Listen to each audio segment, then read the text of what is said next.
Inner engineering खंड 2 पाठकों के लिए संदेश। पुस्तक का अगला हिस्सा अधिक विशिष्ट है। यह खंड आपको इंसानी पहचानों के 3 मूल कोशों अन्नमय, मनोमय और प्राणमय के बारे में अंतर्दृष्टि प्रदान करता है। ये ऐसे 3 कोश हैं जिनको लेकर हर इंसान जागरूक होता है। इसीलिए इस खंड को 3 उपखंडों में विभाजित किया गया है: शरीर, मन और ऊर्जा। प्रत्येक उपखंड में यह कोशिश की गई है कि शारीरिक, मनोवैज्ञानिक तथा ऊर्जा संबंधी आपके विचारों का विस्तार किया जाए। इस प्रक्रिया में आप पाएंगे कि कुछ मान्यताओं पर प्रश्न खड़े किए गए हैं, कुछ रूढ़ियों को तोड़ा गया है, सामान्य रूप से इस्तेमाल में आने वाले कुछ शब्दों को पुनः परिभाषित किया गया है तथा कुछ असामान्य दृष्टिकोण का अन्वेषण किया गया है। लेकिन आपको किसी भी पहलू पर यूं ही विश्वास कर लेने की आवश्यकता नहीं है। जैसा कि हमने पहले ही कहा है कि योग आपसे प्रयोग करने के लिए कहता है और आपको इसके लिए प्रोत्साहित करता है कि आप निडर होकर प्रयोग करें। इसीलिए यह खंड दी गई सूचना तथा बताए गए अभ्यासों और उनके आत्मावलोकन के बीच में घूमता रहता है। इसमें दिए गए विचारों को ठोस रूप से देने और इन्हें अमल में लाने के सुझाव भी दिए गए हैं। इस प्रक्रिया में आप खुद जान सकते हैं कि ये सुझाव कारगर हैं या फिर ये महज विचार ही हैं। इस खंड को पढ़ने का सबसे अच्छा तरीका क्या है?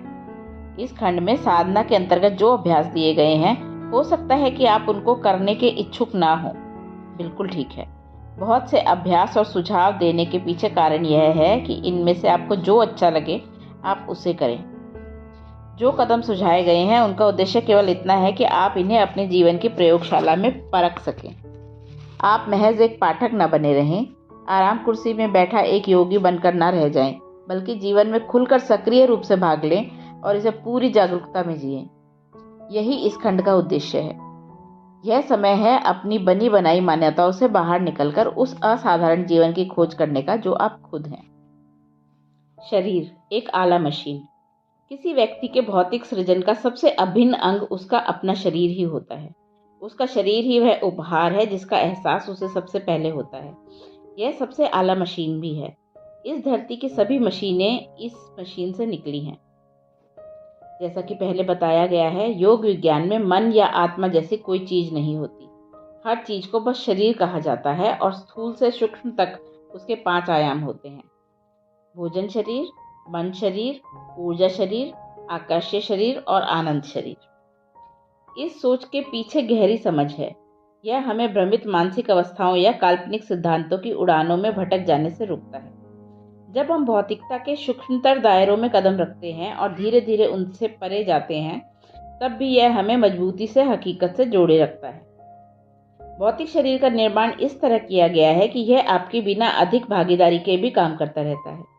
आपको हृदय को धड़कना नहीं पड़ता, जिगर की सारी जटिल रासायनिक क्रियाएं चलानी नहीं पड़ती, सांस लेने की कोशिश भी नहीं करनी पड़ती। आपके भौतिक जीवन को कायम रखने के लिए जो कुछ आवश्यक है वह सब अपने आप होता रहता है। भौतिक शरीर एक आत्मनिर्भर संपूर्ण यंत्र है।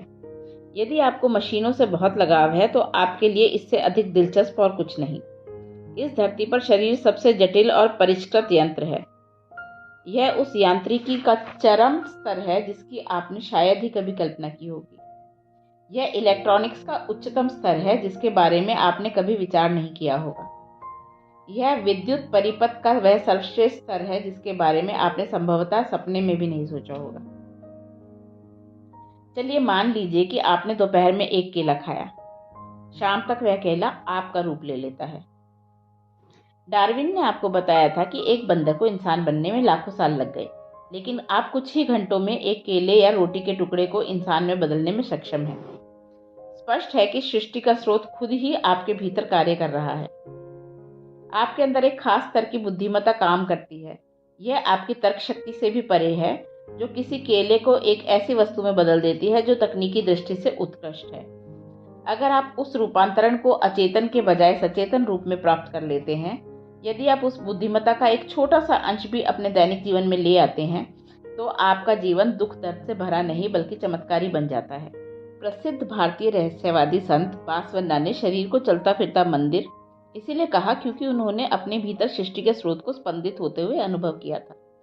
उनका यह कथन दक्षिण भारत के रहस्यवादी साहित्य के प्रसिद्ध कथन है: मेरी टांगे स्तंभ हैं, शरीर मंदिर है और सिर सोने का गुंबद है। कुछ ऐसा है जिसको दीवार पसंद नहीं है। इस शानदार मशीन की सीमाओं का एहसास करने के लिए व्यक्ति में एक खास स्तर की जागरूकता की जरूरत होती है। एक मशीन के तौर पर यह शरीर वास्तव में दोष रहित है, लेकिन एक ही समस्या है कि यह आपको कहीं नहीं ले जाता। यह बस धरती से बाहर निकालता है और वापस धरती में समा जाता है। क्या यह काफी नहीं है? यदि आप शरीर के दृष्टिकोण से देखें तो यह काफी है, किंतु एक आयाम जो भौतिक से परे है वह इस शरीर में कैद है। यह आयाम ही जीवन का स्रोत है। यही वह आयाम है जो हमें वह रूप देता है जो हम हैं।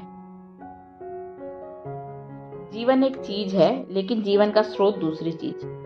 हर जीव में, हर पौधे में, हर बीज में जीवन का स्रोत क्रियाशील है, किंतु एक इंसान में जीवन का यह स्रोत कहीं अधिक शानदार तरीके से उजागर है। इस कारण कई लोगों को इस भौतिक संसार की समस्त सामान्य या अद्भुत चीजें भी कुछ समय बाद अचानक बेकार लगने लगती हैं। यही कारण है कि आप और हर दूसरा व्यक्ति निरंतर भौतिक और भौतिक से परे के आयाम के बीच चलने वाले संघर्ष में जीता है।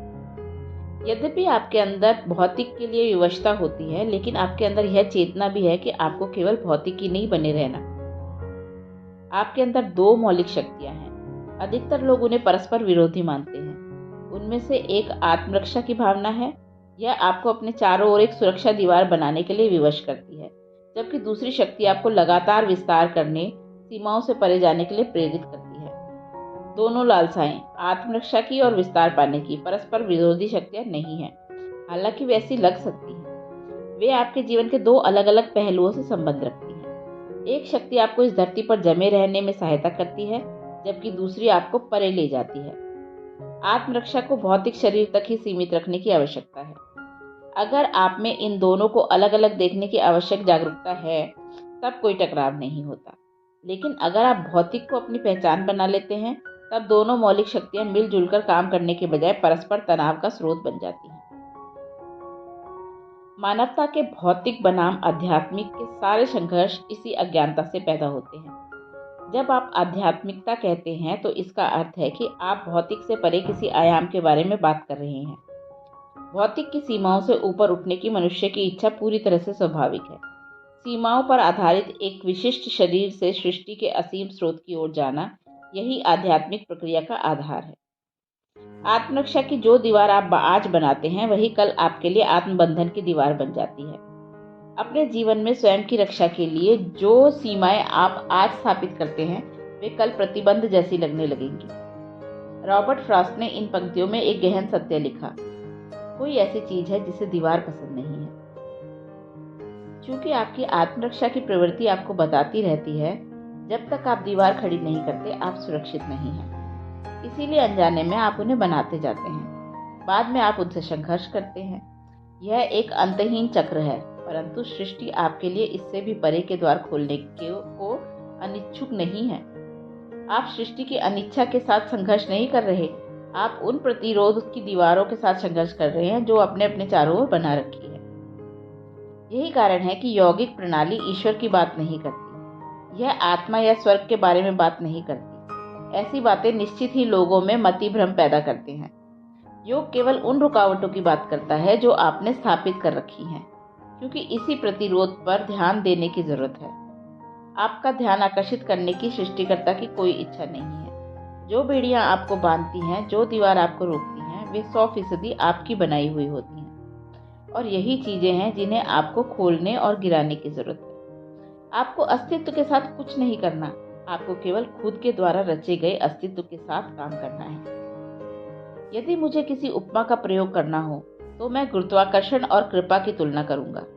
एक तरह से देखें तो गुरुत्वाकर्षण मनुष्य के में आत्मरक्षा की मौलिक प्रवृत्ति से संबंधित है।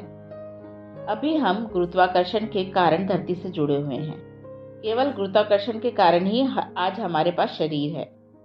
गुरुत्वाकर्षण आपको नीचे खींचने की कोशिश कर रहा है, जबकि कृपा एक ऐसी शक्ति है जो आपको ऊपर उठाने की कोशिश कर रही है। यदि आप अस्तित्व की भौतिक शक्तियों से मुक्त हो जाते हैं तो आपके जीवन में कृपा उमड़ पड़ती है। जैसे गुरुत्वाकर्षण सक्रिय रहता है, वैसे ही कृपा भी लगातार सक्रिय रहती है। बात बस इतनी है कि आपको स्वयं को उसके लिए उपलब्ध करना होता है। आपके पास गुरुत्वाकर्षण का कोई विकल्प नहीं है, वैसे भी आप उसके प्रभाव में हैं। यदि आप पूरी तरह से भौतिकता से जुड़े हैं तो आप केवल गुरुत्वाकर्षण को ही जान पाएंगे। कृपा के लिए आपको स्वयं को ग्रहणशील बनाना होगा। आप जिस प्रकार भी आध्यात्मिक साधना करते हो, अंततः बस स्वयं को कृपा के लिए उपलब्ध बनाने की दिशा में काम करते हैं। जब आप पर कृपा होती है तब अचानक आप चमत्कारी ढंग से काम करने लगते हैं। मान लीजिए कि केवल आपको ही साइकिल चलाना आता है, तो आप हर किसी को चमत्कार करते हुए लगेंगे। यही कृपा के साथ भी है। दूसरे लोगों को लगेगा कि आप चमत्कारी हैं, किंतु आप जानते हैं कि आप बस जीवन के एक नए आयाम के प्रति ग्रहणशील बन गए हैं। यह संभावना सबके लिए उपलब्ध है। साधना। आपने अपने बारे में इस बात पर गौर किया होगा, जब आप प्रसन्न रहते हैं तब आपकी विस्तार की इच्छा होती है। जब आप डरे होते हैं तो सिमट जाना चाहते हैं। इसे आजमा कर देखिए। किसी पौधे या पेड़ के सामने कुछ मिनट के लिए बैठ जाइए। स्वयं को याद दिलाइए कि पौधा जो सांस छोड़ रहा है उसे आप अंदर ले रहे हैं, और आप जो सांस बाहर छोड़ रहे हैं उसे पौधा अपने अंदर ले रहा है। भले ही यह चीज अभी तक आपने अनुभव में ना हो, फिर भी उस पौधे के साथ एक मनोवैज्ञानिक संबंध स्थापित कीजिए। इसे दिन में 5 बार दोहराइए। कुछ दिन बाद आप अपने आसपास की हर चीज से अलग तरह से जुड़ने लगेंगे। आप खुद को केवल एक पौधा तक ही सीमित नहीं रखेंगे। इस सरल प्रक्रिया को अपनाकर ईशा योग केंद्र में हमने दक्षिण भारत के तमिलनाडु राज्य में पर्यावरण संबंधी नई पहल की है। इसके तहत वर्ष 2004 से अब तक 3 करोड़ 10 लाख पेड़ लगाए जा चुके हैं। हमने लोगों के मन में वृक्षारोपण करने में कई वर्ष लगाए, जो सबसे कठोर जमीन है। अब उन पेड़ों को जमीन पर लगाना बहुत आसान हो गया है। जीवन बोध। इंद्रियों से परे जीवन को जानना। मनुष्य का शरीर दुनिया को कैसे जान पाता है? उसके लिए जानने का स्रोत क्या है? इसका उत्तर स्पष्ट है, अपनी 5 इंद्रियों से। आप दुनिया या खुद के बारे में जो भी जानते हैं वह जानकारी आपने केवल 5 इंद्रियों से इकट्ठी की है। देखकर, सुनकर, सूंघकर, चखकर और छूकर। यदि ये 5 इंद्रियां सो जाएं, तो आप ना तो दुनिया को जान पाएंगे और ना ही स्वयं को। हर रात जब आप सोते हैं, अचानक आपके आसपास के लोग गायब हो जाते हैं, दुनिया गायब हो जाती है, यहाँ तक कि आप भी गायब हो जाते हैं। आप अब भी जीवित होते हैं, आपके आसपास हर कोई जीवित होता है, पर आपके अनुभव में हर चीज छूमंतर हो जाती है, क्योंकि ये 5 इंद्रियां बंद हो जाने की अवस्था में चली जाती हैं। इंद्रियां सीमित हैं, वे केवल उस चीज का बोध कर सकती हैं जो भौतिक है। यदि आपकी समझ 5 इंद्रियों तक सीमित है तो स्वाभाविक रूप से आपके जीवन का दायरा भौतिक तक ही सीमित रहेगा। साथ ही इंद्रियों को किसी भी चीज का बोध किसी दूसरी चीज की तुलना में ही होता है। जैसे यदि मैं किसी धातु की वस्तु को छूता हूँ और वह मेरी उंगलियों को ठंडी लगती है, तो ऐसा केवल इसीलिए है क्योंकि मेरा शरीर उससे ज्यादा गर्म है। मान लीजिए कि मैं अपने शरीर का तापमान घटा लेता हूँ, तो वह मुझे गर्म महसूस होगी। मनुष्य के लिए अपना जीवन चलाने हेतु उसकी इंद्रियां बहुत शानदार साधन है। ये इंद्रियां उसके पैदा होते ही चालू हो जाती हैं, क्योंकि बाहरी दुनिया में आपके जीवन यापन के लिए वे अत्यावश्यक होती हैं। किंतु यदि आप जीवन संरक्षण से ज्यादा कुछ चाह रहे हैं तो वे पर्याप्त नहीं हैं। वे आपको वास्तविकता की विकृत छवि प्रस्तुत करती हैं, क्योंकि बोध की दृष्टि से वे पूरी तरह सापेक्ष हैं। यदि आप वास्तव में जीवन को पूरी गहराई से जानना चाहते हैं, तो यह आवश्यक है कि आप भीतर की ओर देखें, न कि बाहर की ओर, क्योंकि जीवन की असली प्रकृति शरीर और मन की भौतिक या मनोवैज्ञानिक अभिव्यक्ति में उपस्थित नहीं है, अपितु उनके स्रोत में है। किंतु भीतर की ओर देखना आसान नहीं होता। इसके लिए प्रयास करना पड़ता है, क्योंकि आपके पास भीतर देखने के लिए कोई विधि नहीं होती। मनुष्य की विडंबना बस यही है कि आपके अनुभव का आधार आपके भीतर है, जबकि आपका बोध पूरी तरह से बहिर्मुखी होता है। यही कारण है कि भीतर और बाहर के बीच का संबंध इतना टूट गया है। जो बाहर है उसे आप देख सकते हैं, किंतु आप वह नहीं देख सकते जो आपके भीतर है। यदि कोई फुसफुसाता भी है तो आप सुन सकते हैं, किंतु शरीर में अनगिनत गतिविधियां होती रहती हैं जो आपके सुनने की क्षमता से परे हैं। आपके अंदर कितना सारा खून बह रहा है, लेकिन आपको वह महसूस नहीं होता। जबकि आपकी त्वचा पर एक चींटी भी रेंगती है तो आपको उसका आभास तुरंत हो जाता है। आपकी इंद्रियां केवल दृष्टि, आवाज, गंध, स्वाद और स्पर्श की बाहरी संवेदनाओं को पकड़ सकती हैं, किंतु सारे अनुभवों का स्रोत आपके भीतर है। हो सकता है कि कोई अनुभव किसी बाहरी उकसावे से पैदा हो, किंतु उसका उद्गम सदैव भीतर होता है, और कभी कभी वही अनुभव बिना किसी बाहरी उकसावे के भी पैदा किया जा सकता है। मूल रूप से योग का लक्ष्य आपके अनुभव का विस्तार 5 इंद्रियों से परे करना है। आपके 5 इंद्रियों से परे भी एक आयाम है। आप इस आयाम को जो चाहे कह सकते हैं। यदि आप चाहें तो उसे चैतन्य कह सकते हैं, यदि आप चाहें तो उसे भगवान कह सकते हैं, यदि आप चाहें तो उसे बस मैं कह सकते हैं। शब्दावली का चुनाव पूरी तरह से आप पर निर्भर करता है।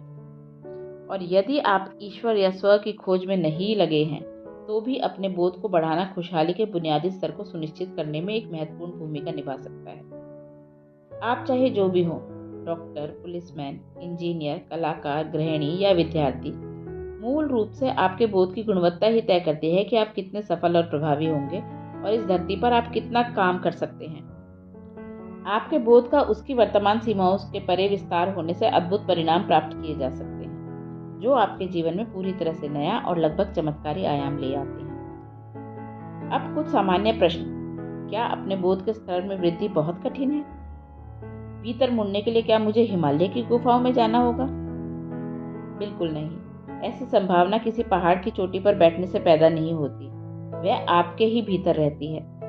उस तक आपकी पहुंच न होने का एकमात्र कारण यह है कि आप या तो व्यस्त हैं, या जो बाहर हो रहा है उसी में तल्लीन हैं, या फिर अपने दिमाग में चल रहे मनोवैज्ञानिक नाटक में बहुत ज्यादा डूबे हुए हैं। लोग इस ओर ध्यान नहीं देते और इस कारण जो चीज भीतर होती है उसे खोज पाने की संभावना से वंचित रह जाते हैं। भीतर मुड़ने का विचारों, सोच, धारणाओं या सिद्धांतों से कोई लेना देना नहीं है। इसका आपके दिमाग की मनोवैज्ञानिक गतिविधियों से भी कोई लेना देना नहीं है। अपने बोध को बढ़ाने का अर्थ है जीवन जैसा है उसको वैसा ही ग्रहण करने के लिए अपनी क्षमता बढ़ाना। यदि आप हर दिन अपने जीवन के बस कुछ मिनट इसके लिए समर्पित करने को तैयार हैं, तो आपको परिवर्तन दिखाई देने लगेगा। अपनी आंतरिक प्रकृति पर थोड़ा बहुत ध्यान देने की साधारण प्रक्रिया आपके जीवन की गुणवत्ता को असाधारण तरीके से रूपांतरित कर देगी। साधना। सोने से तुरंत पहले आप हर उस चीज पर ध्यान देना शुरू करें जिसे आप अपना मानते हैं। अपने विचार, अपनी भावनाएं, अपने बाल, अपने कपड़े, अपना मेकअप। इस बात को जान लीजिए कि आप इनमें से कुछ भी नहीं हैं। आप क्या हैं या सत्य क्या है उसके बारे में किसी तरह के नतीजे पर पहुंचने की जरूरत नहीं है। सत्य निष्कर्ष नहीं है। यदि आप गलत निष्कर्षों को दूर रखते हैं तो सत्य का उदय होगा। यह आपके रात्रि के अनुभव जैसा है। सूरज कहीं चला नहीं गया। बात बस इतनी है कि धरती दूसरी तरफ देखने लगी है। आप अपने बारे में सोचते, पढ़ते और बातें करते हैं क्योंकि आप दूसरी तरफ देखने में बहुत व्यस्त हैं। आपने इस बात को जानने पर पर्याप्त ध्यान नहीं दिया कि वास्तव में आप कौन हैं। ऐसे में निष्कर्ष नहीं अपितु भीतर मुड़कर देखने की जरूरत है। यदि आप इस जागरूकता के साथ नींद में प्रवेश कर पाते हैं तो यह महत्वपूर्ण होगा। चूंकि नींद में कोई बाहरी व्यवधान नहीं होता, अतः यह एक शक्तिशाली अनुभव के रूप में विकसित होता। समय के साथ आप सभी प्रकार के संशयों से परे एक नए आयाम में प्रवेश करेंगे। इनको सुनना। स्थायी आनंद और परम मेल की अवस्था पाने के कई तरीके हैं। इन तरीकों में विविधता है, किंतु महत्वपूर्ण यह है कि ये सभी संतुलित और समग्र तरीके से बने हैं। इन विविध पद्धतियों में वास्तव में कोई विभाजन या श्रेष्ठता का क्रम नहीं है। योग पूरी तरह से निष्पक्ष है। योग आपके व्यक्तित्व के सभी पहलुओं के साथ काम करता है ताकि वह आपको आपके चरम लक्ष्य तक ले जाए। आप अपनी समझ के अनुसार अभी जो भी हैं, उसका बहुत बड़ा हिस्सा आपका शरीर है। शरीर का उपयोग करके विकास की प्रक्रिया तेज करने के विज्ञान को हठ योग कहते हैं। ह सूर्य का द्योतक है और ठ चंद्रमा का। मानव शरीर तंत्र में इन दो आयामों के बीच संतुलन लाने का विज्ञान हठ योग है। शरीर का अपना रवैया, अपना प्रतिरोध, अपना स्वभाव होता है। मान लीजिए आपने तय किया कल से मैं सुबह 5 बजे उठकर टहलने जाऊंगा। आप अलार्म लगाते हैं, अलार्म बजता है, आप उठना चाहते हैं लेकिन आपका शरीर कराहता है और कहता है बंद करो और सो जाओ। ऐसा अक्सर होता है ना? तो हठ योग शरीर पर काम करने का तरीका है। यह आपके शरीर को अनुशासित करने का, शुद्ध करने का और उसे ऊर्जा के उच्च स्तरों और उच्चतर संभावनाओं के लिए तैयार करने का तरीका है। हठ योग कोई व्यायाम नहीं है। इसके बजाय यह शरीर की प्रक्रियाओं को समझने, एक खास वातावरण बनाने और फिर शरीर की मुद्राओं की मदद से आपकी ऊर्जा को खास दिशाओं में मोड़ने से संबंध रखता है। विभिन्न आसनों का लक्ष्य यही है। जो मुद्रा आपको अपनी चरम प्रकृति तक पहुंचने में सहायता करती है उसे योगासन कहते हैं। यह आपकी आंतरिक ज्यामिति को ब्रह्मांडीय ज्यामिति की सीध में लाने का विज्ञान है। इस बात को सरल तरीके से इस प्रकार समझ सकते हैं। अगर किसी व्यक्ति को आप लंबे समय से जानते हो तो उसके बैठने के तरीके से ही आप बात बता सकते हैं कि उसके अंदर क्या चल रहा है। यदि आपने स्वयं पर भी कभी गौर किया हो तो आपने पाया होगा कि जब आप गुस्सा होते हैं तब आप एक तरह से बैठते हैं, यदि आप प्रसन्न हैं तो आप दूसरी तरह से बैठते हैं, यदि आप हताश हैं तो आप अलग तरह से बैठते हैं। चेतना के हर अलग स्तर पर या विभिन्न मनोवैज्ञानिक अवस्थाओं में आपका शरीर स्वाभाविक रूप से एक विशेष मुद्रा अपना लेता है। आसनों का विज्ञान इसी का उल्टा रूप है। यदि आप सचेतन रूप से अपने शरीर को विभिन्न मुद्राओं में रखते हैं तो आप अपनी चेतना का स्तर ऊंचा उठा सकते हैं। यह शरीर आपके आध्यात्मिक विकास का साधन भी बन सकता है और बाधा भी। मान लीजिए आपके शरीर के किसी अंग में, जैसे हाथ, पैर या पीठ में दर्द है। जब दर्द तेज हो तब किसी भी उच्च स्तर की चीज की आकांक्षा करना कठिन होता है, क्योंकि आपके जीवन में वह दर्द सबसे बड़ी चीज बन जाता है। यदि अभी आपकी पीठ में दर्द है तो आपके लिए दुनिया में सबसे बड़ा मुद्दा आपकी पीठ है। हो सकता है कि दूसरे लोग यह ना समझें, पर आपके लिए वही सबसे बड़ा मुद्दा है। अगर भगवान भी आपके सामने प्रकट हो जाएं तो उनसे भी आप पीठ दर्द दूर करने की प्रार्थना ही करेंगे। आप कुछ और नहीं मांगोगे, क्योंकि आप भौतिक शरीर के वश में बहुत अधिक होते हो। जब वह वैसे काम नहीं करता जैसे उसे करना चाहिए तो वह आपके जीवन का हर दूसरी आकांक्षा छीन लेता है। जब शरीर पीड़ा में होता है तो आपकी सारी लालसाएं गायब हो जाती हैं। पीड़ा में होकर भी परे देखने के लिए अत्यधिक दृढ़ता की जरूरत होती है, जो अधिकतर लोगों में नहीं होती। ऐसे अनगिनत लोग हैं जिन्होंने साधारण से आसनों की सहायता से रीढ़ से जुड़ी समस्याओं से छुटकारा पा लिया है।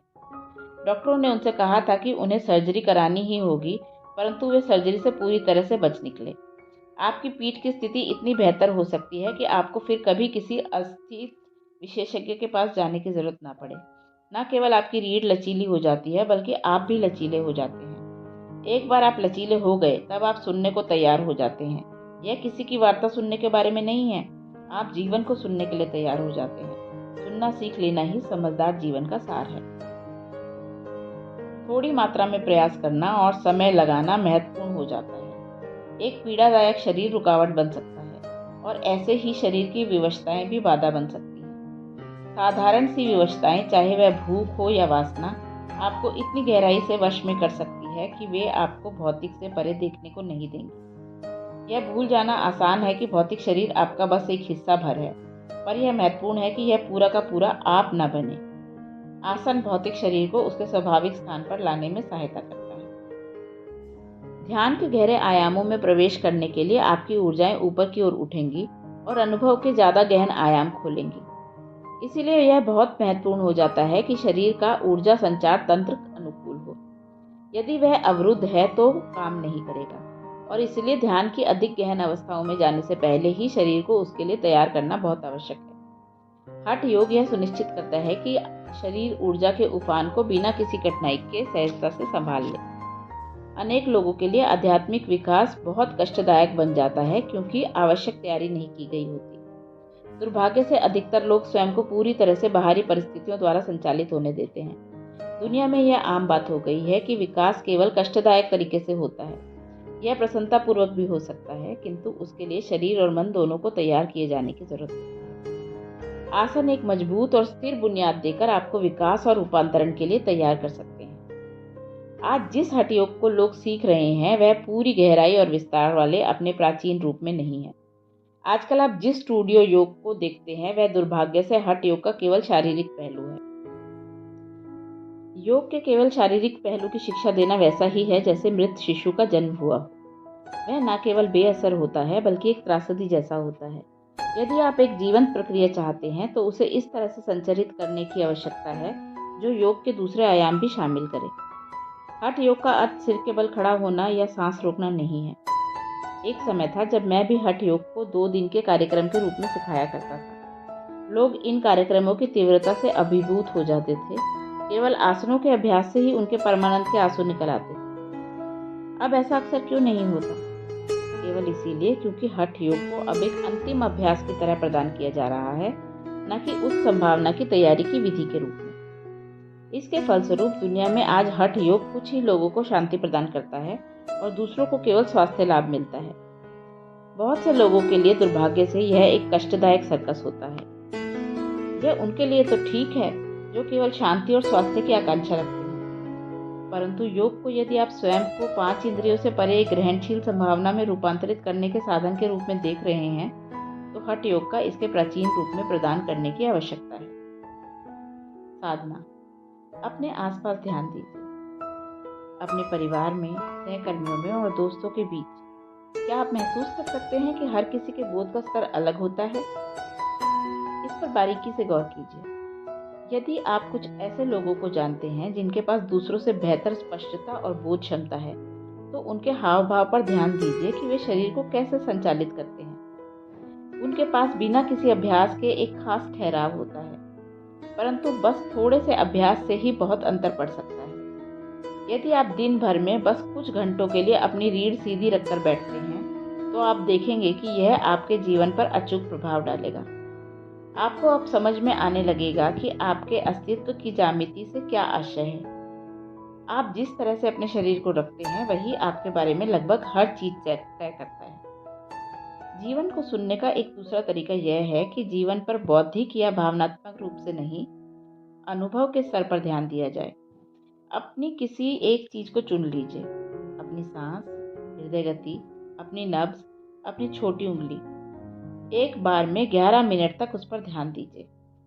दिन में कम से कम 3 बार कीजिए।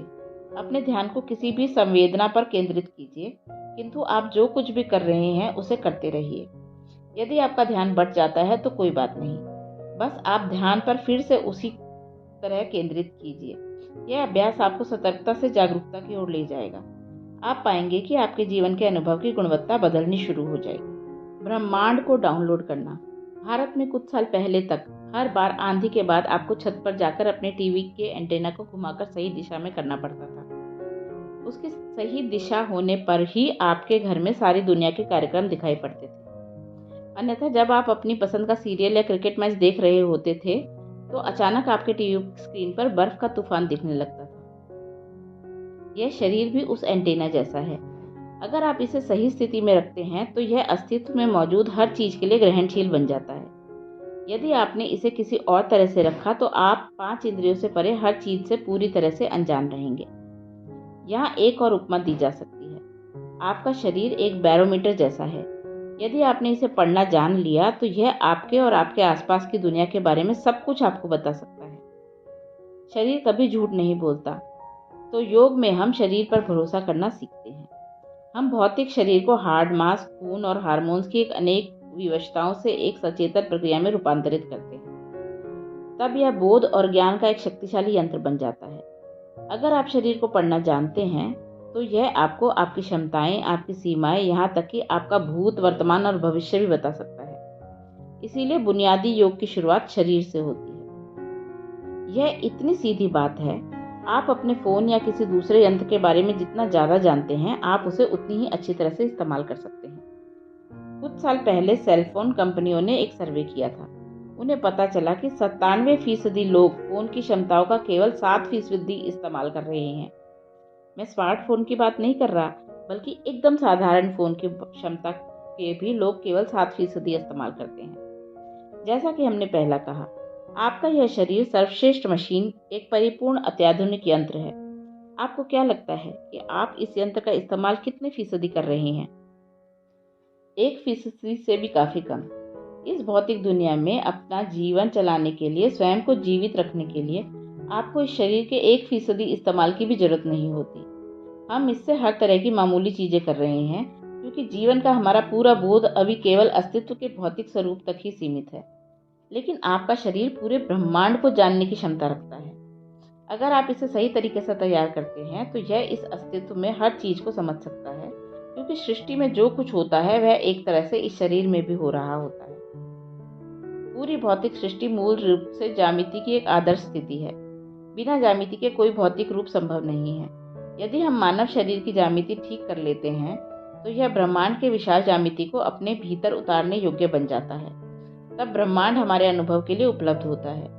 दूसरे शब्दों में, मानव शरीर संपूर्ण ब्रह्मांड को डाउनलोड करने में सक्षम है। साधना। अपनी रीढ़ सीधी रखते हुए किसी भी आरामदेह मुद्रा में बैठ जाइए। यदि आवश्यक हो तो पीठ को सहारा दे सकते हैं। स्थिर रहिए।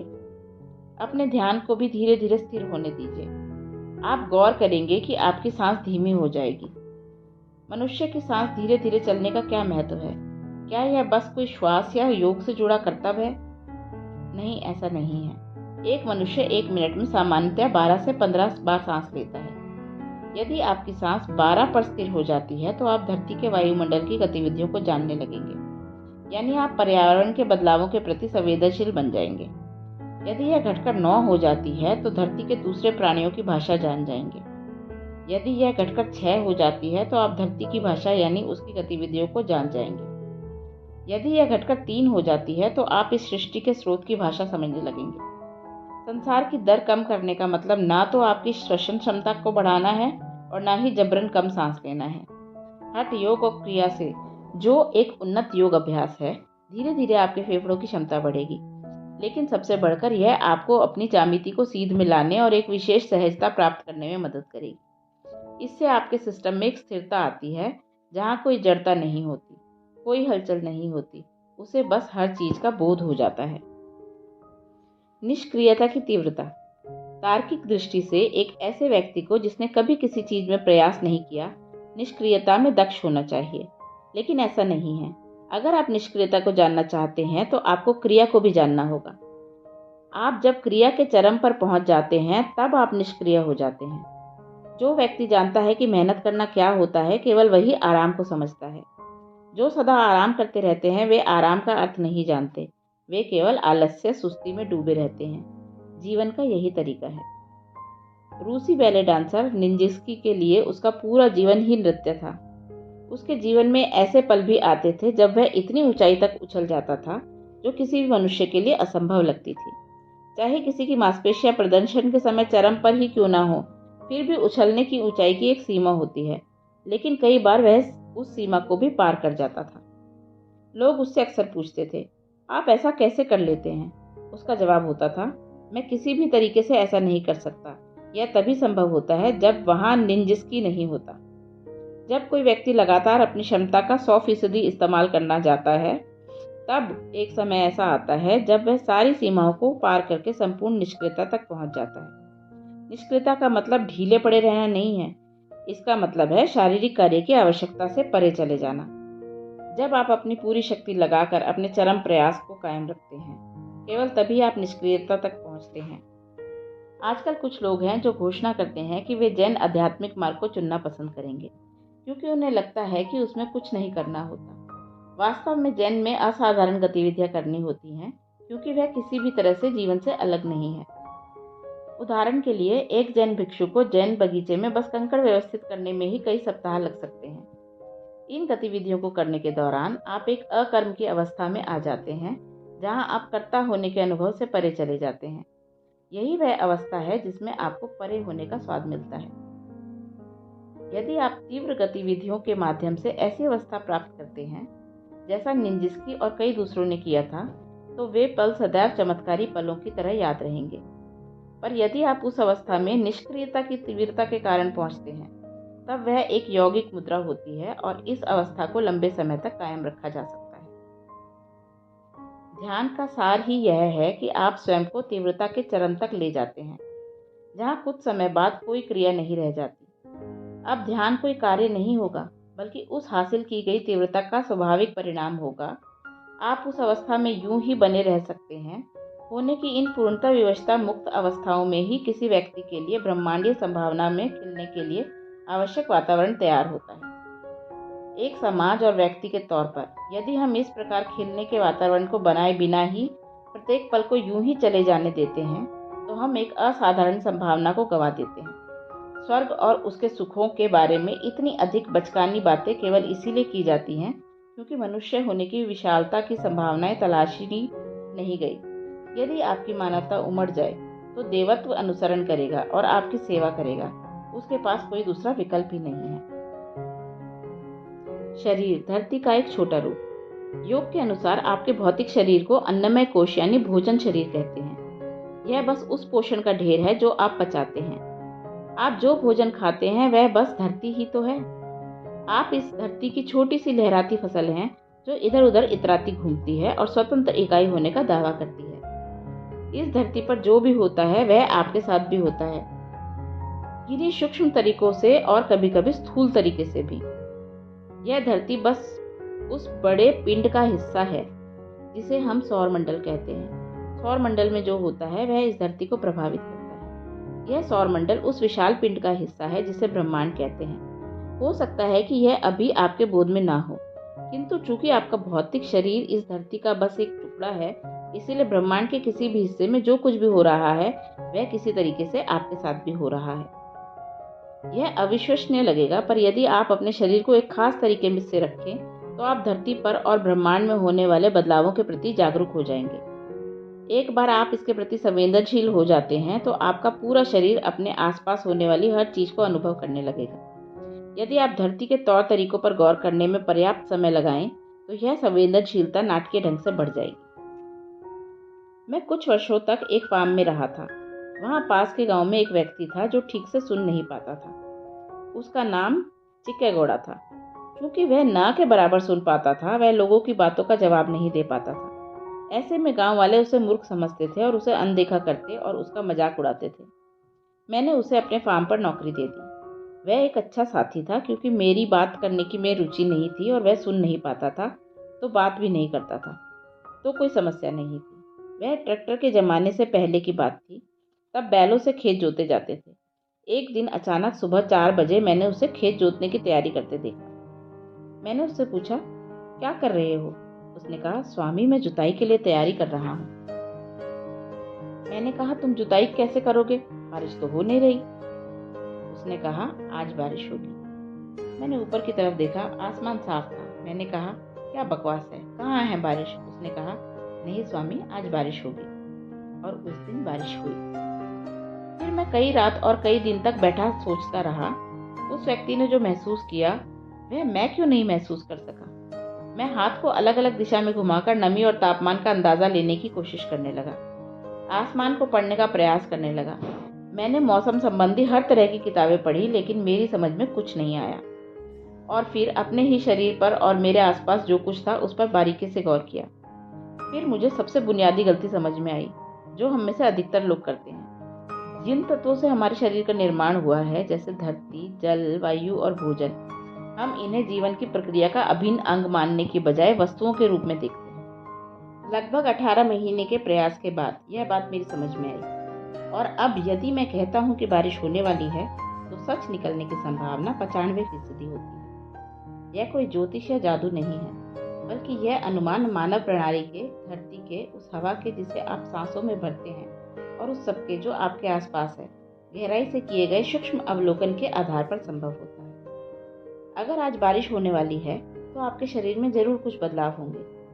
शहरों में रहने वाले अधिकतर लोग इसका अनुभव नहीं कर पाते, लेकिन दुनिया में हर जगह गांव में रहने वाले कई लोग अनायास ही इसे महसूस कर लेते हैं। अधिकतर कीड़े, पक्षी और जानवर इसे महसूस कर सकते हैं। पेड़ पौधों को जरूर पता चल जाता है।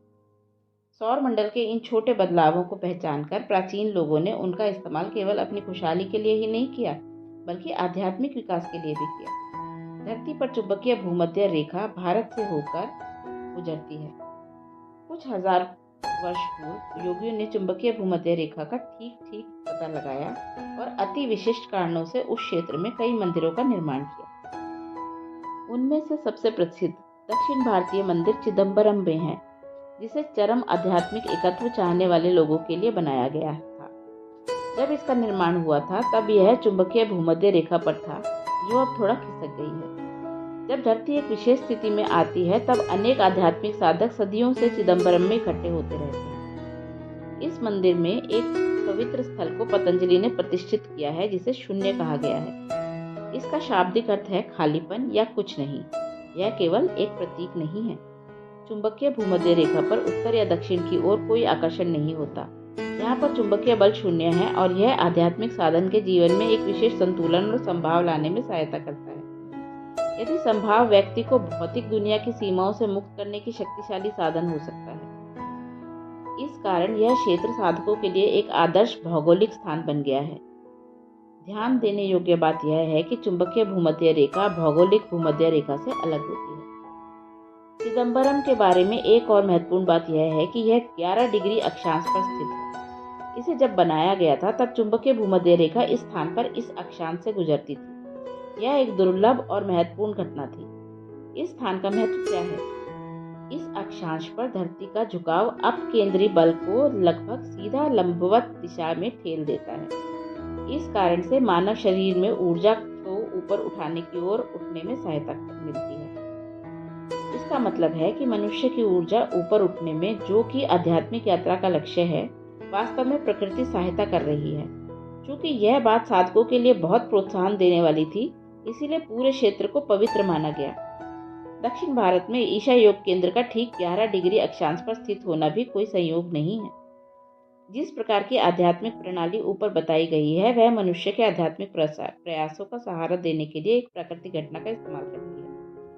ध्यान या आंतरिक यात्रा की एक और प्रणाली है, जो सृष्टि में होने वाले बदलावों को पूरी तरह अनदेखा करती है और केवल आंतरिक यात्रा पर जोर देती है। इन दो मौलिक तरीकों की सहायता से आध्यात्मिक यात्रा की जा सकती है।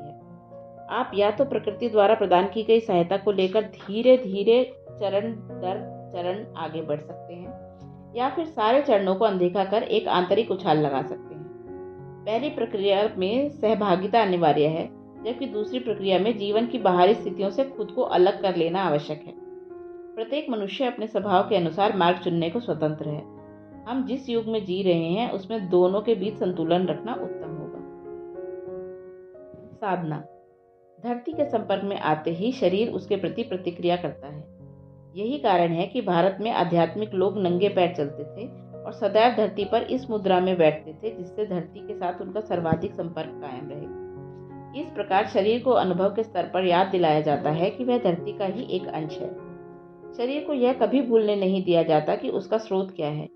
यदि हम उसे भूलने देते हैं तो वह अक्सर विचित्र मांगे करने लगता है। जब उसे लगातार याद दिलाया जाता है तो वह अपनी स्थिति समझ जाता है। शरीर का धरती के साथ यह संपर्क उसके भौतिक स्रोत के साथ एक महत्वपूर्ण पुनर्मिलन है। यह शरीर की स्थिरता कायम करता है और मनुष्य की कायाकल्प की क्षमता बहुत अधिक बढ़ा देता है। इस बात से बहुत सारे लोगों के इस तरह के दावे समझ में आते हैं कि केवल घर के बाहर बागबानी जैसी साधारण गतिविधि से उनके जीवन कैसे चमत्कारी ढंग से रूपांतरित हो। आज हम कतई कृत्रिम तरीकों से स्वयं को धरती से दूर कर रहे हैं, जैसे फुटपाथ बनाकर, कई मंजिला इमारतें बनाकर या ऊंची एड़ी के जूते चप्पल पहनकर। इससे शरीर के अंग धरती से दूर रहते हैं और यह चीज बुनियादी जीवन प्रक्रिया का दम घोटने वाली होती है। धरती से यह दूरी मनुष्य के प्रतिरक्षा तंत्र से जुड़ी बीमारियों और दीर्घकालिक एलर्जी के रूप में प्रकट होती है। यदि आप बार बार बीमार पड़ते हैं तो आप बस फर्श पर सोना शुरू कर दीजिए, या इस प्रकार की फर्श और शरीर के बीच कम से कम शारीरिक दूरी हो। आप एक बड़ा अंतर महसूस करेंगे। साथ ही धरती के जितना करीब हो सके बैठने की कोशिश कीजिए। इसके अतिरिक्त आप एक ऐसा पेड़ खोद सकते हैं जो ताजी पत्तियों या फूलों से लदा हो। आप उसके आसपास थोड़ा समय बिताइए। यदि हो सके तो अपना नाश्ता या भोजन पेड़ के नीचे कीजिए। जब आप पेड़ के नीचे बैठे तो स्वयं को याद दिलाइए, यह धरती ही मेरा शरीर है। यह शरीर मैंने धरती से लिया है और धरती को वापस कर दूंगा। मैं आप सचेतन होकर धरती माता से कहता हूँ कि मुझे कायम रखे, मुझे थामे रखे और मुझे स्वस्थ रखे। आप पाएंगे कि आपके शरीर के स्वस्थ होने की क्षमता बहुत बढ़ गई है।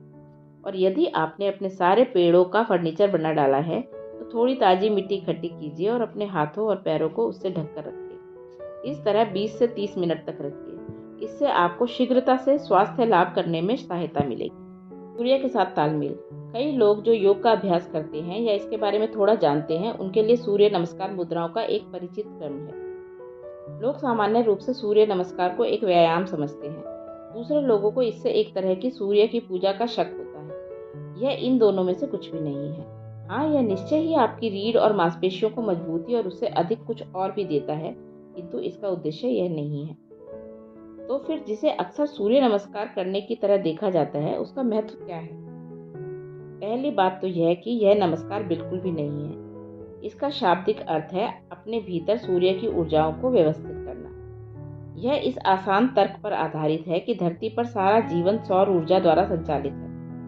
हर चीज जो आप खाते हैं, पीते हैं और सांस लेते हैं, उसमें सूर्य का योगदान है।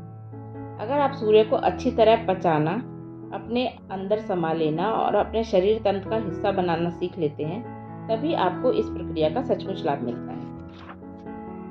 जो लोग सूर्य नमस्कार नियमित रूप से करते हैं उनकी बैटरी अधिक लंबी चलती है और उसे रिचार्ज या पुनर्भरण की कम आवश्यकता होती है। इसके अतिरिक्त सूर्य नमस्कार आंतरिक ऊर्जाओं को दाहिने और बाएं या सूर्य और चंद्र आयामों के संदर्भ में संतुलित और व्यवस्थित करने में सहायता करता है। यह एक सहज शारीरिक और मनोवैज्ञानिक संतुलन पैदा करता है जो किसी के दैनिक जीवन में एक विशाल पूंजी हो सकता है। जैसा कि मैंने पहले जिक्र किया था, जब मैं छोटा था तो मेरी माँ को हर सुबह मुझे जबरदस्ती जगाना पड़ता था, किंतु जब मैंने योग करना शुरू किया तो मेरा सिस्टम हर सुबह एक खास समय पर सहज ही जग जाता था। अब जीवन काफ़ी ज़्यादा आसानी और संभाव से चलना शुरू हो गया। सूर्य नमस्कार वास्तव में आपके अंदर एक आयाम बनाने के बारे में है जहां आपके शरीर का भौतिक चक्र सूर्य के चक्र के साथ तालमेल में आ जाता है। सूर्य का चक्र लगभग 12.25 साल का होता है। सूर्य नमस्कार में 12 मुद्राओं का होना कोई संयोग नहीं है, बल्कि ऐसा सूर्य के चक्र के कारण किया गया है। यदि आपके शरीर की प्रणाली एक निश्चित स्तर तक जीवंत और तैयार है और साथ ही उसमें अच्छी ग्रहणशीलता है, तो आपका चक्र स्वाभाविक रूप से सौर चक्र के साथ तालमेल बैठा लेगा। महिलाओं की स्थिति अधिक अच्छी है क्योंकि वे चंद्र चक्र के साथ भी तालमेल की अवस्था में होती हैं। यह उनके हित में है, किंतु उनमें से कई इसे एक समस्या मानती हैं। यह वास्तव में एक जबरदस्त संभावना है कि आपका शरीर सूर्य और चंद्रमा दोनों के चक्रों के साथ जुड़ा है।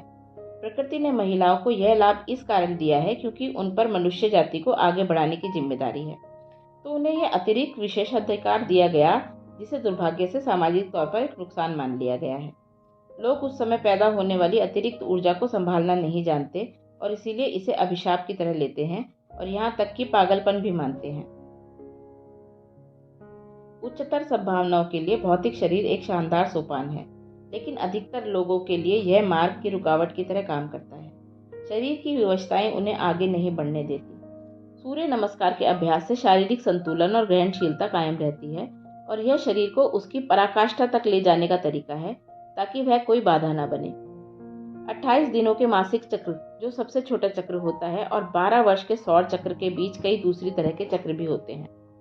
चक्र शब्द का अर्थ बार बार दोहराने से है। इसका यह भी मतलब है गोल गोल घूमना और कहीं ना पहुंच जाना। एक स्तर पर दोहराने का अर्थ विवशता भी है। विवशता ऐसी चीज है जो चेतना के लिए अनुकूल नहीं है। कोई भी चीज जो भौतिक है, अणु से लेकर ब्रह्मांड तक, वह चक्रीय होती है। आप या तो चक्र की सवारी करते हैं या आप चक्र तले कुचले जाते हैं। योग अभ्यास का लक्ष्य आपको चक्र की सवारी करने के योग्य बनाना होता है ताकि आपके पास चेतना के लिए सही तरह की नींव हो।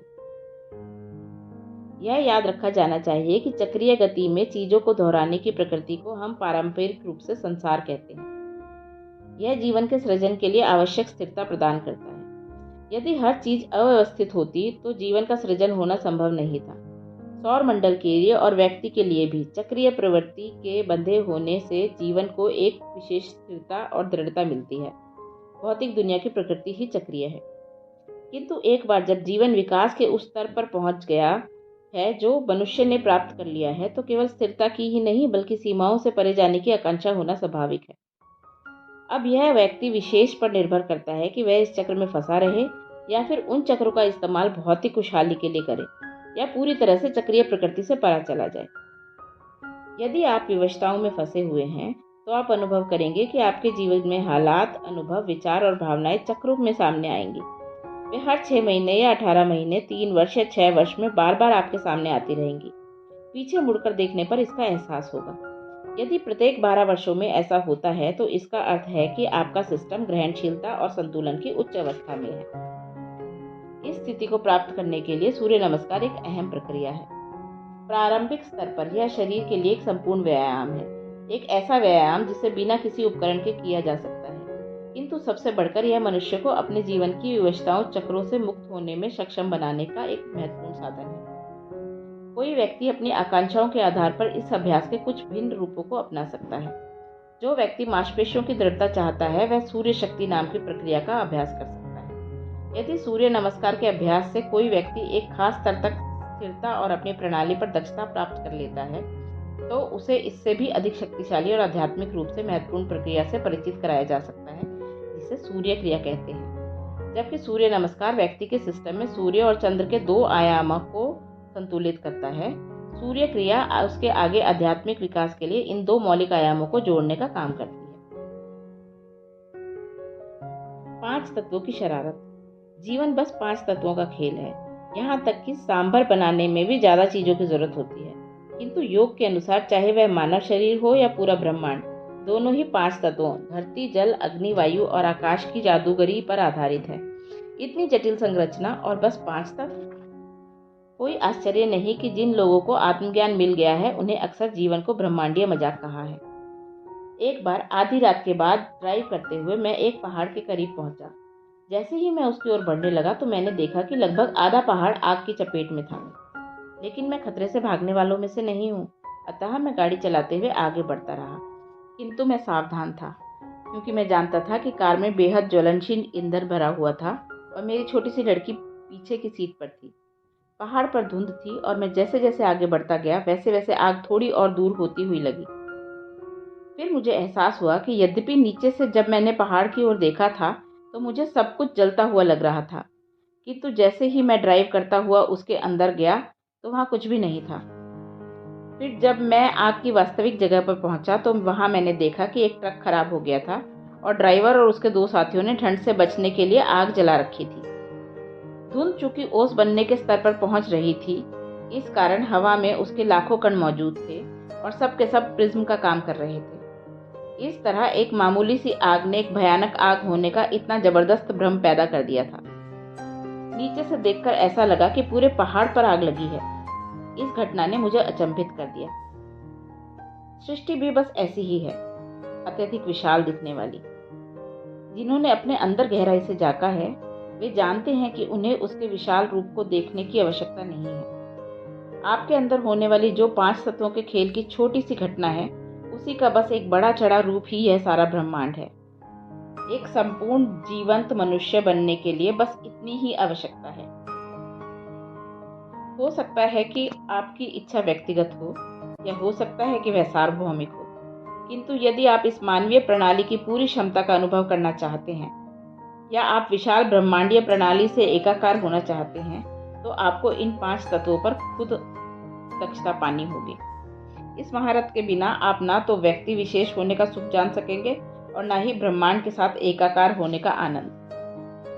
आपका भौतिक शरीर आपकी खुशहाली के मार्ग में एक सोपान साबित होता है या बाधा, यह इस बात पर निर्भर करता है कि आप 5 तत्वों को कैसे संभालते हैं। अगर वे एक दूसरे के साथ सहयोग नहीं करते तो आपके साथ कभी कुछ महत्वपूर्ण नहीं होता, किंतु उनके सहयोग से आपका जीवन अचानक साधारण से उच्चतम पहलू तक एक जबरदस्त संभावना बन जाता है।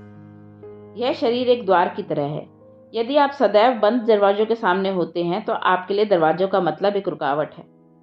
यदि आपके लिए दरवाजे सदैव खुल जाते हैं तो आपके लिए दरवाजे का मतलब एक संभावना है। लोग कहते हैं कि 1 मिनट का समय कितना लंबा होता है। यह इस पर निर्भर करता है कि आप बाथरूम के दरवाजे के किस तरफ खड़े हैं। जो अंदर होते हैं वे कहते हैं बस 1 मिनट में अभी आया, लेकिन वही 1 मिनट उस व्यक्ति के लिए जो बाहर खड़ा है अनंत काल जैसा होता है। विश्व में प्रत्येक आध्यात्मिक अभ्यास किसी न किसी तरह से इन 5 तत्वों को व्यवस्थित करने से संबंधित है। यौगिक प्रणाली में सबसे बुनियादी अभ्यास को भूत शुद्धि कहते हैं। यह शरीर के सिस्टम में तत्वों को शुद्ध करना है ताकि वे तालमेल बैठाकर कार्य करें। सभी योग अभ्यास वास्तव में इन तत्वों को शुद्ध करने की प्रक्रिया से निकाले गए हैं। व्यक्ति के अस्तित्व का आधार असल में स्मृति होती है, जो इन 5 तत्वों में गहरी बैठी होती है। मानसिक, आनुवंशिक, विकास और कर्मों से जुड़ी स्मृति के कारण विवशतापूर्ण प्रवृत्तियों के पहलू व्यक्ति के अंदर बैठ जाते हैं। इन पहलुओं को शुद्ध करने से व्यक्ति और ब्रह्मांड के बीच संपूर्ण तालमेल लाने में सहायता मिलती है। जब आप अपने योग अभ्यास में एक खास दक्षता प्राप्त कर लेते हैं तो आप भूत सिद्धि यानी तत्वों पर महारत की ओर पहुंचते हैं। इस महारत के हासिल हो जाने पर जीवन आपके लिए अपने उपहार खोल देता है। स्वास्थ्य, खुशहाली, स्पष्टता, आत्मज्ञान, इनमें से किसी भी चीज से आपको वंचित नहीं किया जा सकता। तो आप जीवन को एक विशाल संभावना की तरह अनुभव करते हैं या एक बड़ी रुकावट की तरह। यह इस बात पर निर्भर करता है कि किस हद तक ये 5 तत्व आपसे सहयोग करते हैं। मुक्ति और बंधन, ये दोनों इन 5 तत्वों द्वारा तय होते हैं। जो अस्तित्व आपको फांसता है वही आपको कायम भी रखता है। जीवन प्रक्रिया का यही विरोधाभास है। प्रेम और घृणा, आज़ादी और लगाव, जीवन और मृत्यु, ये सब एक दूसरे में उलझे हुए हैं। यदि वे अलग अलग होते तो कोई समस्या नहीं थी, आप उनसे निपट सकते थे। समस्या यह है कि वे अलग नहीं किए जा सकते। यदि आप मृत्यु को टालने का प्रयास करते हैं तो आप जीवन से ही दूर हो जाते हैं। प्राचीन भारत में गणिकाएं होती थी जो काम वासना जगाने की कला में माहिर थी। वे बेशुमार गहने पहनती थी और उनका पूरा शरीर गहनों से ढका रहता था। गहनों को उतारना असंभव लगता था। यदि आपको गहने एक एक करके उतारने होते तो वह बहुत वक्त लगता था। वासना की आग में जल रहा पुरुष उस स्त्री को तुरंत निर्वस्त्र करना चाहता था, लेकिन वह गहनों को उतार नहीं पाता था। दूसरी ओर गणिका उस पुरुष को थोड़ी और शराब पिलाकर उकसाती जाती थी। जैसे जैसे उसकी आंखों पर नशा सवार होता था, उसका काम और भी मुश्किल हो जाता था और आखिर वह नशे में धुत गिरकर सो जाता था और खर्राटे भरने लगता था। हालांकि उन गहनों को बस एक पिन जोड़े रखती थी। उन्हें उतारने के लिए बस उस पिन को खींचना होता था और सारे गहने एक ही बार में नीचे गिर जाते थे। लेकिन वह तरकीब केवल उस गणिका को ही पता होती थी। जीवन कुछ कुछ ऐसा ही है। यह एक जटिल जाल है, किंतु इसमें भी एक साधारण सी पिन है और वह पिन आपकी पहचान है। 5 तत्वों का खेल काफी विकसित और जटिल है, किंतु आजादी की कुंजी आपका सीमित व्यक्तित्व है। यदि आप प्लग को खींच देते हैं तो वह बस गिर जाता है और आप आजाद हो जाते हैं। यदि आप जानते हैं कि स्वयं को कैसे बाहर निकालना है तो जीवन की जटिलता ढेर हो जाती है और सब कुछ ठीक हो जाता है। तब आप अचानक अस्तित्व के साथ आदर्श तालमेल की अवस्था में होते हैं। साधना। अपने स्वास्थ्य और शरीर के बुनियादी ढांचे को बदलने के लिए सबसे आसान चीज जो आप कर सकते हैं वह है इन 5 तत्वों के साथ भक्ति भाव और आदर के साथ व्यवहार करना। बस यह आजमा कर देखिए।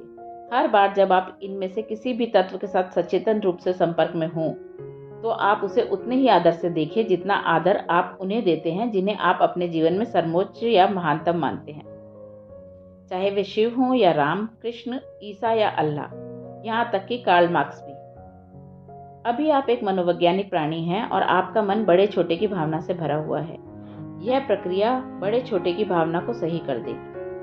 कुछ समय बाद वह शब्द दिमाग से हट सकता है, किंतु जैसे जैसे आपके जीवन में सचमुच के सचेतन पलों की संख्या बढ़ती है, आप तुरंत बदलाव महसूस करते हैं। वह सांस जो आप लेते हैं, वह भोजन जो आप करते हैं, वह पानी जो आप पीते हैं, वह धरती जिस पर आप चलते हैं और वह आकाश जो आपको थामे हुए है, ये सभी आपको ईश्वरीय संभावना प्रदान करते हैं। जब शरीर ही एक मुद्दा बन जाए। एक बार की बात है, एक दिन बादशाह अकबर ने अपने दरबार में पूछा, आपको क्या लगता है किसी व्यक्ति को सबसे अधिक सुख किस चीज से मिलता है? दरबारी एक एक करके जवाब देने लगे। एक दरबारी ने कहा, खुदा की खिदमत करना सबसे बड़ा सुख है जहाँपना। बादशाह के इर्द गिर्द हमेशा हर तरह के चाटुकार होते हैं। तो किसी दूसरे ने कहा, ओ मेरे मालिक, मुझे सबसे अधिक सुख आपकी सेवा से मिलता है। तीसरे दरबारी ने कहा, बस आपका चेहरा देखते रहने से मुझे सबसे अधिक खुशी मिलती है। चारों तरफ से ऐसी ही चापलूसी भरी बातें होने लगी। बीरबल बस वहां चुप बैठे हुए थे और ऊब रहे थे। अकबर ने पूछा, बीरबल तुम इतने चुप क्यों हो? वह क्या है जो तुम्हें सबसे अधिक सुख देता है? बीरबल ने कहा, मल त्याग करना। अब तक अकबर लोगों से अपनी तारीफें सुनकर फूले नहीं समा रहे थे। अचानक ऐसी बात सुनकर वे गुस्से से पागल हो गए। उन्होंने कहा, दरबार में ऐसी अभद्र बात कहने की तुम्हारी हिम्मत कैसे हुई? तुम्हें इसे साबित करना होगा। अगर तुम इसे साबित नहीं कर पाए तो तुम्हारी जिंदगी की खैर नहीं। बीरबल ने कहा, मुझे 15 दिन का समय दीजिए, मैं आपको साबित करके दिखाऊंगा। अकबर ने कहा, ठीक है। अगले सप्ताह के अंत में बीरबल ने अकबर के लिए जंगल में शिकार का एक कार्यक्रम बनाया। साथ ही यह भी इंतजाम किया कि महल की सारी महिलाएं भी इस शिकार के अभियान में साथ चलें। उन्होंने कैंप को इस प्रकार से बनाया कि अकबर का टेंट एकदम बीच में हो और उसके चारों तरफ परिवार, बच्चे और महिलाओं के टेंट हो। उन्होंने खाना बनाने वालों को बेहतरीन खाना तैयार करने का हुक्म दिया। उन्होंने बड़ा अच्छा खाना तैयार किया और अकबर ने भी जी भर के खाया। वैसे भी वह छुट्टी मना रहे थे। अगली सुबह जब अकबर की नींद खुली और टेंट से बाहर आए तो देखा कि शौचालय का कोई टेंट नहीं है। वे अपने टेंट में लौट गए और चहलकदमी करने लगे, लेकिन पेट में दबाव बढ़ता जा रहा था। वे जंगल की ओर जाने के लिए निकले, लेकिन बीरबल ने ऐसा इंतजाम किया था कि हर तरफ महिलाएं मौजूद थी। उन्हें अपने लिए कहीं कोई जगह नहीं मिली। हर मिनट दबाव बढ़ता जा रहा था। दोपहर के 12 बजने को आए और अकबर से अब और बर्दाश्त नहीं हो रहा था। वे फटने ही वाले थे। उधर बीरबल, जो सारा तमाशा देख रहे थे, यह बुदबुदाते हुए घूम रहे थे कि शौचालय का टेंट कहाँ लगाऊं, कहाँ लगाऊं। वे जानबूझकर टेंट लगाने में देरी कर रहे थे। बादशाह अब बिल्कुल नहीं रुक सकते थे। तभी बीरबल ने शौचालय का टेंट लगा दिया। अकबर अंदर गए और उनके मुंह से राहत की सांस निकली। अकबर के बाहर आने पर उनकी प्रतीक्षा कर रहे बीरबल ने पूछा, क्या अब आप मेरी बात से सहमत हैं? अकबर ने कहा, बेशक, यही सबसे बड़ा सुख है। ऐसी चीज जो आप अपने अंदर रोक कर नहीं रख सकते, उससे छुटकारा ही हमेशा सबसे बड़ा सुख होता है ना? तो शरीर एक मुद्दा बन सकता है, एक बड़ा मुद्दा। यह आपके और आपके जीवन के आनंद के बीच में एक बाधा बन सकता है। यदि आप अपने शरीर को एक खास तरह से रखना चाहते हैं, तो अपने शरीर की भोजन, नींद और काम से जुड़ी विभिन्न गतिविधियों पर ध्यान देना महत्वपूर्ण हो जाता है। इनमें से प्रत्येक पर हम अगले कुछ पृष्ठों में चर्चा करेंगे। साधना। यह महत्वपूर्ण है कि आप दिन भर खाते ही न रहें। यदि आपकी आयु 30 साल से कम है, तो आपके लिए अपनी दिनचर्या में 3 भोजन शामिल करना उत्तम होगा। यदि आप 30 वर्ष से अधिक के हैं, तो इसे घटाकर दिन में 2 बार करना अच्छा रहेगा। हमारे शरीर और दिमाग सबसे अच्छा तब काम करते हैं जब पेट खाली होता है। तो आप इस बात के प्रति सचेत रहिए कि आप इस प्रकार का भोजन करते हैं कि 2.5 घंटे के भीतर भोजन आपके पेट से निकल जाता है और 12 से 18 घंटे के भीतर पूरी तरह से शरीर से बाहर चला जाता है। इस साधारण सी जागरूकता से आप अधिक ऊर्जा, फुर्ती और सतर्कता का अनुभव करेंगे। आप अपने जीवन में चाहे जो भी करते हो, एक सफल जीवन के घटक यही हैं। शाकाहार बनाम मांसाहार। शाकाहार और मांसाहार के समर्थकों के बीच एक बहस चलती रहती है। मुझसे अक्सर पूछा जाता है कि बेहतर क्या है। शाकाहारी ज्यादा पवित्र होने का नाटक करते हैं, जबकि मांसाहारी अपने आप को अधिक मजबूत और दुनिया के लिए उपयुक्त मानते हैं, क्योंकि वे धरती के सारे जीवों को अपने आहार की तरह देखते हैं। भोजन के चुनाव को लेकर बेहिसाब दलीलें और सिद्धांत प्रस्तुत किए जा चुके हैं। योग के अनुसार हम जो भोजन करते हैं, उसका धर्म, दर्शन, अध्यात्म या नैतिकता से कुछ भी लेना देना नहीं है। सवाल केवल इस बात का है कि हमारा शरीर जिस किस्म का है, वह भोजन उसके अनुकूल है या नहीं। यह अनुकूलता कई चीजों पर निर्भर करती है। अगर आपकी सर्वोच्च आकांक्षा बहुत बलशाली होने की है, तो आपको कुछ विशेष प्रकार के भोजन करने होंगे। यदि आप चाहते हैं कि आपका शरीर ऐसा हो जिसमें एक उच्च स्तर की बुद्धि हो, या एक ऐसा शरीर जिसमें खास स्तर की सतर्कता, जागरूकता और फुर्ती हो, तो उसके लिए दूसरे किस्म के भोजन करने होंगे। यदि आप इस तरह के व्यक्ति हैं जो केवल सेहत और जीवन के सुखों से संतुष्ट नहीं होते, बल्कि आप चाहते हैं कि आपका शरीर, पूरा ब्रह्मांड अपने भीतर समाहित करने के लिए पर्याप्त ग्रहणशील हो, तो आपके खाने पीने का तरीका एकदम अलग होना चाहिए। अपनी आकांक्षा के अनुसार आपको अपना भोजन तय करना होगा, या अगर आपकी इच्छा में ये सभी आयाम शामिल हैं, तो आपको एक उचित संतुलन ढूंढना होगा। यदि अपनी व्यक्तिगत इच्छाओं और आकांक्षाओं से हटकर बात करें, तो यह शरीर किस प्रकार के ईंधन के लिए बना है। हम सभी को सबसे पहले इसी पर ध्यान देना चाहिए। खाने में बदलाव, सुधार और उसे अपनाने की बातें बाद में होनी चाहिए। यदि बात केवल जीवन संरक्षण की हो, तो आप जो चाहे खाइए, किंतु जब जीवन संरक्षण कोई मुद्दा ना हो और आपके पास विकल्प हो, तो यह आवश्यक है कि आप सोच समझ कर खाएं। आप अपनी जीभ की विवशताओं द्वारा संचालित ना हो, बल्कि अपने शरीर की बुनियादी संरचना का आधार पर भोजन करें। अगर आप पशु जगत को देखें, तो आप उन्हें शाकाहारी और मांसाहारी वर्गों में बांट सकते हैं, यानी जो वनस्पतियां खाते हैं और दूसरे जो मांस खाते हैं तथा दूसरे जानवरों का शिकार करते हैं। जीवों के इन 2 वर्गों के बीच उनकी शारीरिक संरचना और प्रणाली में मौलिक अंतर होता है। चूंकि हम भोजन की बात कर रहे हैं, तो उनके पाचन तंत्र पर गौर करना उचित होगा। पूरी आहार नली, होंठ से लेकर गूदा द्वार तक, पाचन तंत्र का हिस्सा है। यदि आप इस नली के एक छोर से दूसरे छोर तक जाएं, तो पाएंगे कि शाकाहारी और मांसाहारी जीवों में कुछ बड़े मौलिक अंतर होते हैं। पहले कुछ खास भिन्नताओं पर गौर करते हैं। यदि आप जानवरों के जबड़ों पर गौर करें, तो आप देखेंगे कि मांसाहारी जानवर के जबड़े केवल काटने का काम कर सकते हैं, जबकि शाकाहारी जानवरों के जबड़े काटने के अलावा पीसने का काम भी कर सकते हैं। बेशक हम इंसानों के पास काटने और पीसने दोनों की ही क्षमता होती है। बनावट में इस अंतर का क्या कारण है? मान लीजिए कि आपने अनपका चावल लेकर उसे 1 मिनट या कुछ और देर तक अपने मुंह में रखा। आपको उसका स्वाद मीठा लगने लगेगा। मीठा लगने की वजह से यह है कि आपकी लार में मौजूद टाइलिन एंजाइम कार्बोहाइड्रेट को शुगर में बदलने लगता है। टाइलिन सभी शाकाहारियों की लार में होता है, किंतु मांसाहारियों में नहीं। इसीलिए मांसाहारियों को अपने भोजन को बस छोटे छोटे टुकड़ों में काटकर निगलना होता है, जबकि शाकाहारियों को अपना भोजन चबाना पड़ता है। चबाने के दौरान खाने को अच्छी तरह पीसने और उसे लार के साथ मिलाने की प्रक्रिया होती है। इसी कारण से जबड़ों की बनावट में अंतर होता है। यदि चबाने की प्रक्रिया ठीक से की जाए तो पाचन प्रक्रिया का 50% काम आपके मुंह में ही पूरा हो जाएगा। दूसरे शब्दों में, पाचन प्रक्रिया को कुशलता से पूरा करने के लिए पेट कुछ हद तक पचाए गए भोजन की आशा करता है।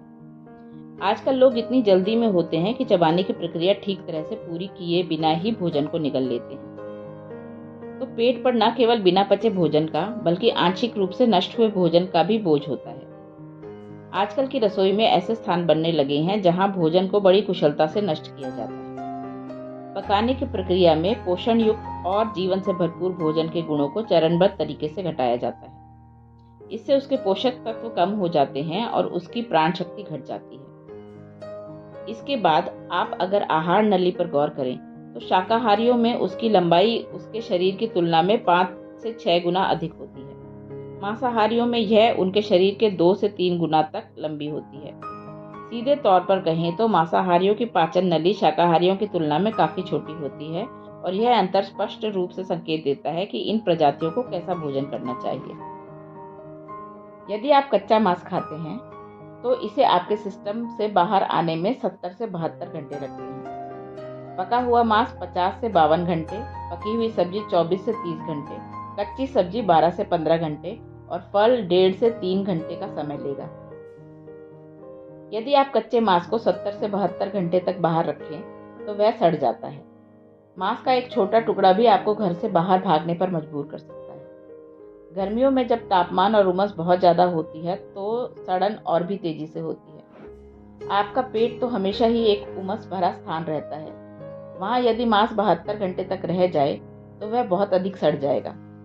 इसका मतलब यह हुआ कि बैक्टीरिया की गतिविधि बहुत बढ़ गई है, और यह सुनिश्चित करने के लिए बैक्टीरिया का स्तर आपको बीमार करने की हद तक ना ले जाए, आपके शरीर को बहुत अधिक ऊर्जा खर्च करनी पड़ती है। यदि आप किसी बीमार दोस्त से मिलने अस्पताल में जाते हैं तो निश्चित रूप से आप उसके लिए पिज्जा या कबाब लेकर नहीं जाएंगे। संभवतः आप उसके लिए फल ले जाएंगे। अगर आप जंगल में रहते हैं तो आप सबसे पहले क्या खाना चाहेंगे? निश्चित रूप से फल।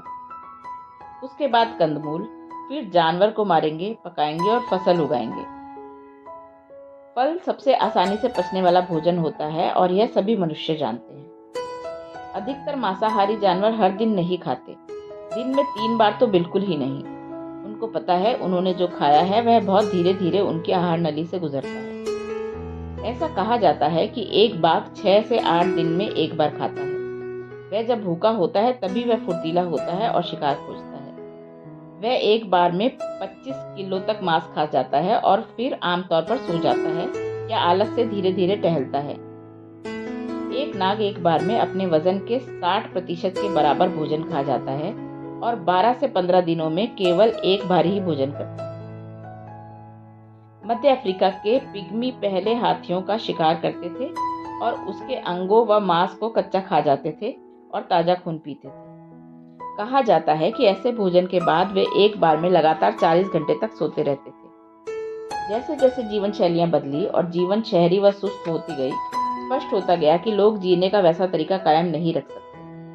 निश्चित ही आप वैसी जीवन शैली नहीं अपना सकते। आपको हर दिन खाना पड़ता है और निश्चित समय पर ही आराम करना होता है, क्योंकि आपकी पाचन नली भी शाकाहारी जीवों जैसी है। पाचन का रहस्य। पाचन का एक और पहलू यह है कि कुछ खास तरह के भोजन को पचाने के लिए हमारा शरीर जहां क्षार पैदा करता है, वहीं कुछ दूसरे प्रकार का भोजन पचाने के लिए वह अम्ल पैदा करता है।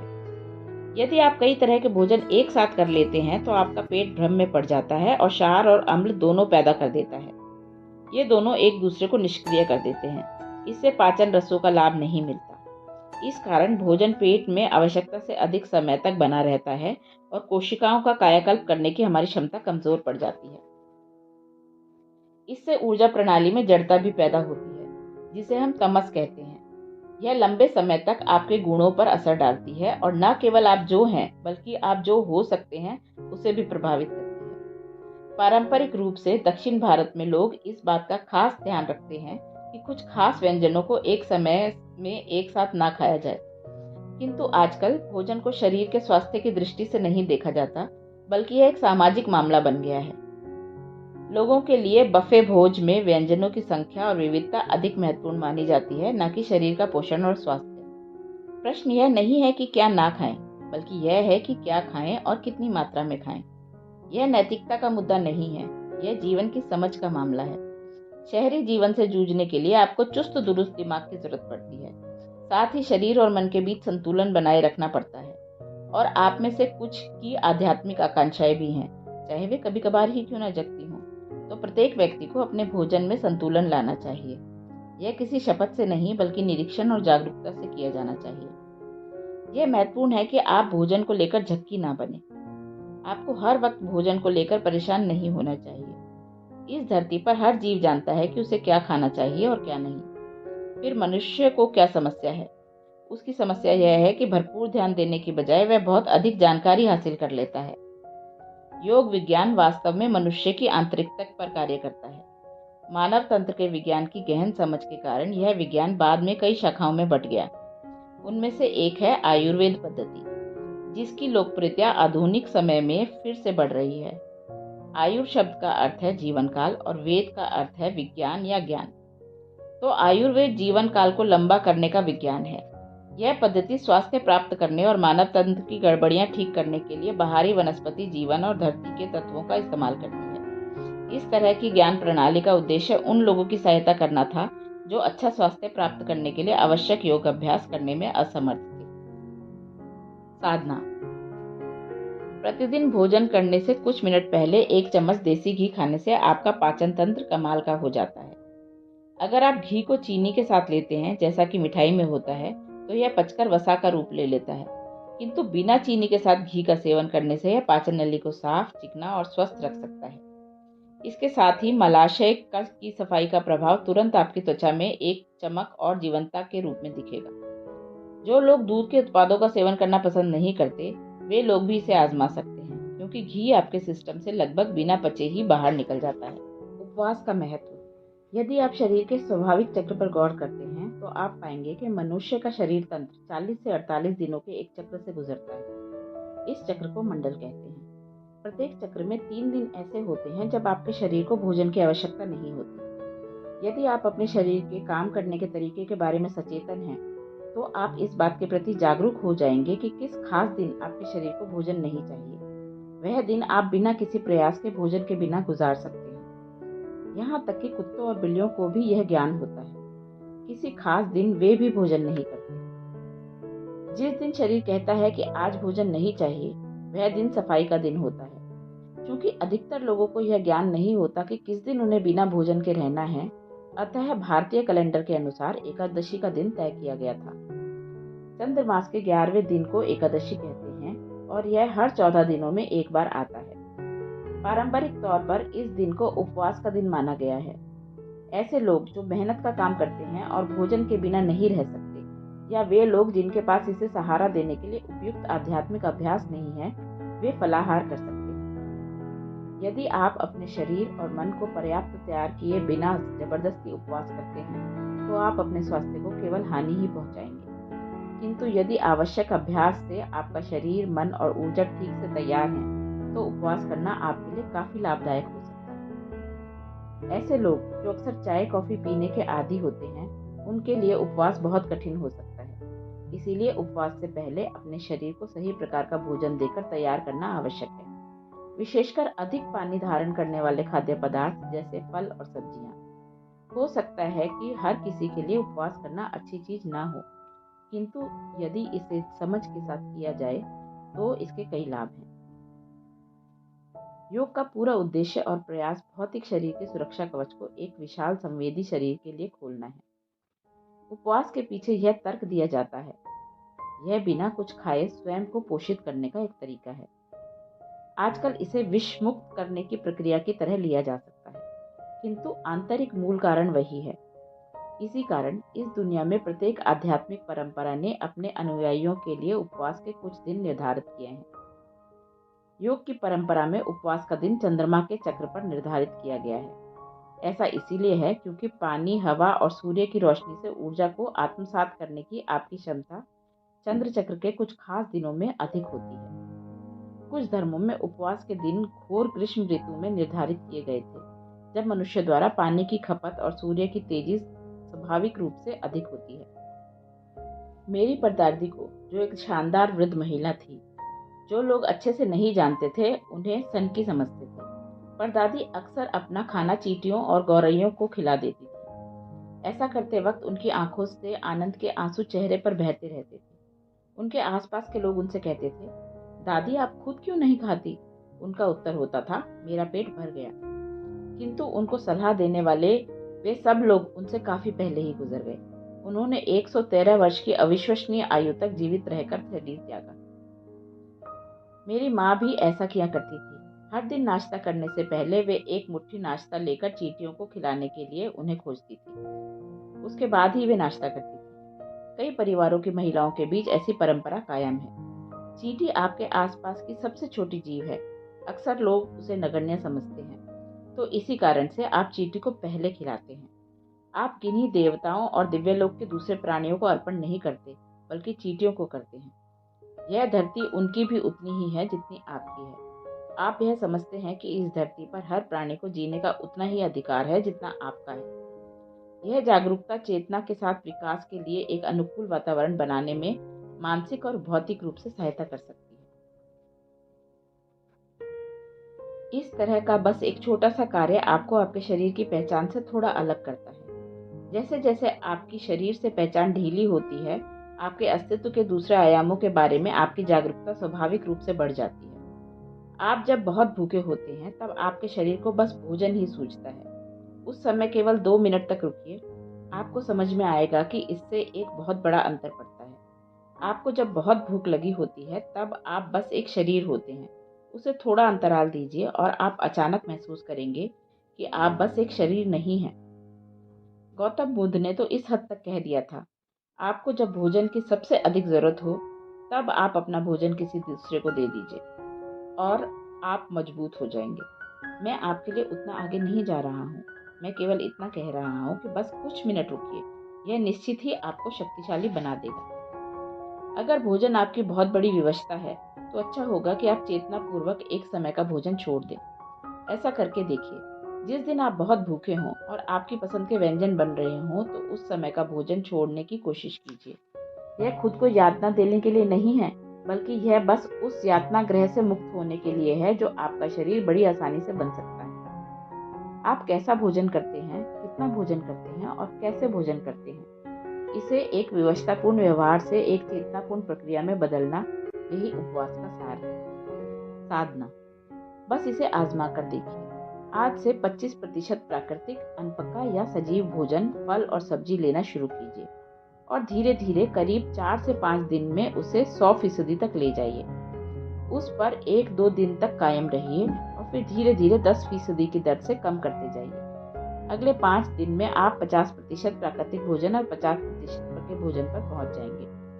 यह उन लोगों के लिए आदर्श भोजन है जो हर दिन 16 से 18 घंटे तक सक्रिय रहना चाहते हैं। याद रखिए, यदि आप पका भोजन करते हैं तो आप एक समय का भोजन 15 मिनट में भी कर सकते हैं। यदि आप प्राकृतिक या कच्चा भोजन करते हैं तो आपको भोजन की मात्रा के अनुसार अधिक समय लगेगा, क्योंकि आपको उसे अधिक देर तक चबाना होगा। लेकिन शरीर की प्रकृति ऐसी है कि वह 15 मिनट बाद आपसे कह देगी कि बस हो गया। इसीलिए लोग कम खाने लगते हैं, वजन कम होता है और तब उन्हें लगता है कि कच्चा भोजन उनके लिए अच्छा नहीं है। आपको बस यह ज्ञान होना चाहिए कि आप कितना खा रहे हैं। बेचैनी से चैन तक, आप रात में सोते हैं, इस कारण आपकी सुबह और शाम के बीच कुछ फर्क होता है। नींद से मिले आराम की मात्रा से यह अंतर पड़ रहा है। यदि आप दिन भर सारे काम करते हुए भी आराम की स्थिति में बने रह सकें, तो आप ऊर्जा और उत्साह की दृष्टि से शाम को भी लगभग वैसे ही रहेंगे जैसे कि आप सुबह थे। अगर आप तरोताज़ा उठते हैं, तो वह दिन की अच्छी शुरुआत है। लेकिन दिन चढ़ने के साथ आपके आराम की मात्रा कम हो जाती है। आप धीरे धीरे तनाव महसूस करने लगते हैं। यह याद रखना महत्वपूर्ण है कि यह तनाव काम की वजह से नहीं है। हर किसी को लगता है कि उसका काम तनावपूर्ण है। कोई भी काम तनावपूर्ण नहीं होता। तमाम काम ऐसे होते हैं जिसमें चुनौतीपूर्ण स्थितियां आ सकती हैं। हो सकता है कि बॉस दुष्ट हो, सहकर्मी असुरक्षित महसूस करते हो, आकस्मिक काम आ जाए, असंभव सी अंतिम तिथि हो, या हो सकता है कि आप खुद को युद्ध क्षेत्र के बीच पाएं। किंतु ये अपने आप में तनावपूर्ण नहीं है। जिस परिस्थिति में हम हैं उसके लिए हमारी विवशतापूर्ण प्रतिक्रिया ही तनाव पैदा करती है। तनाव आंतरिक घर्षण का एक विशेष स्तर है। कोई भी थोड़ी मात्रा में आंतरिक कार्य करके आंतरिक प्रक्रिया को चिकना बना सकता है और घर्षण कम कर सकता है। तो यह अपने खुद के सिस्टम को संभाल पाने की आपकी असमर्थता है जो आपको तनावपूर्ण बना रही है। किसी स्तर पर आप नहीं जानते हैं कि अपने शरीर, मन और भावनाओं को कैसे संभालें। यही समस्या है। तब आप अपने शरीर को तनाव से मुक्त कैसे रखें ताकि सुबह हो या शाम आप उत्साह, आराम और प्रसन्नता के उस स्तर पर बने रहें। एक औसत व्यक्ति का पेट खाली होने पर हृदय गति लगभग 70 से 80 के बीच होती है। सही प्रकार के ध्यान का अभ्यास करने वाले व्यक्ति के लिए यह 30 से 40 तक होती है। भरपेट खाने के बाद भी उसके लिए यह 50 के आसपास ही रहेगी। यह बस एक लक्षण ही आपके शरीर की पल पल बदलती आराम की स्थिति के स्तर को बताता है। आराम की स्थिति वास्तव में शरीर के पुनर्निर्माण और कायाकल्प करने की क्षमता तय करती है। अपने काम की कीमत पर आप अपने सिस्टम को धीमा नहीं कर सकते। जरूरी यह है कि आप अपना सिस्टम ऐसा रखें कि गतिविधियां उसे प्रभावित ना कर सकें। हो सकता है कि आप शारीरिक रूप से थक जाएं, किंतु किसी भी हालत में इससे आप में तनाव पैदा नहीं होना चाहिए। अगर आप पूरी तरह से सक्रिय रहने के साथ साथ खुद को तनाव मुक्त रख पाते हैं तो यह वाकई लाभदायक है। अगर आप योग के कुछ सरल अभ्यास शुरू करते हैं तो 3 से 4 महीने में आपकी नब्ज की रफ्तार बड़ी आसानी से कम 8 से 20 तक कम हो जाएगी। इसका मतलब यह है कि शरीर काफी अधिक कुशलता से कार्य कर रहा है और आराम की स्थिति बनी हुई है। शरीर को नींद की नहीं, आराम की जरूरत होती है। यदि आप दिन भर शरीर को आराम की स्थिति में रखते हैं तो आपकी नींद की अवधि स्वाभाविक रूप से कम हो जाएगी। यदि आपका काम, आपका टहलना और व्यायाम करना भी आपके शरीर के लिए आराम की तरह है तो आपके सोने की अवधि और कम हो जाएगी। आजकल लोग हर चीज को बड़ी मेहनत से करना चाहते हैं। मैं देखता हूँ कि लोग पार्क में टहलते समय भी तनाव में रहते हैं। आप चाहे टहलें या दौड़ें, आप इसे आसानी से और प्रसन्नता के साथ क्यों नहीं कर सकते? अगर आप इसे भी ऐसे करते हैं जैसे युद्ध लड़ रहे हों तो फिर व्यायाम से लाभ के बजाय नुकसान हो जाएगा। जीवन से युद्ध मत कीजिए। आप जीवन के दुश्मन नहीं हैं, बल्कि आप स्वयं ही जीवन हैं। बस इसके साथ तालमेल में आ जाइए और आप देखेंगे कि आप इससे कितनी आसानी से गुजरते हैं। अपने आप को फिट और स्वस्थ रखना कोई लड़ाई नहीं है। कुछ ऐसी गतिविधियां कीजिए जिनमें आपको आनंद आता है। कोई खेल खेलिए, तैराकी कीजिए, टहलिए या दौड़िए। लेकिन अगर आप आलू के चिप्स खाने की बजाय और कुछ भी करना पसंद नहीं करते, तब आप मुश्किल में हैं। अन्यथा गतिविधियों के साथ साथ सहज और आराम की स्थिति में बने रहना बिल्कुल मुश्किल नहीं है। आपके शरीर को कितनी नींद चाहिए, यह आपके द्वारा किए गए शारीरिक श्रम के स्तर पर निर्भर करता है। भोजन या नींद की मात्रा तय कर देने की जरूरत नहीं है। यह तय कर लेना कि इतनी कैलोरी तो मुझे जरूर लेनी चाहिए, इतने घंटे तो मुझे सोना ही चाहिए, यह जीवन जीने का बेवकूफ़ी भरा तरीका है। खुद के बजाय आप शरीर को तय करने दीजिए कि उसे आज कितना भोजन चाहिए। आज आपने कम मेहनत की है तो आप कम खाइए। कल आप बहुत सारा काम करेंगे तो आप ज़्यादा खाइए।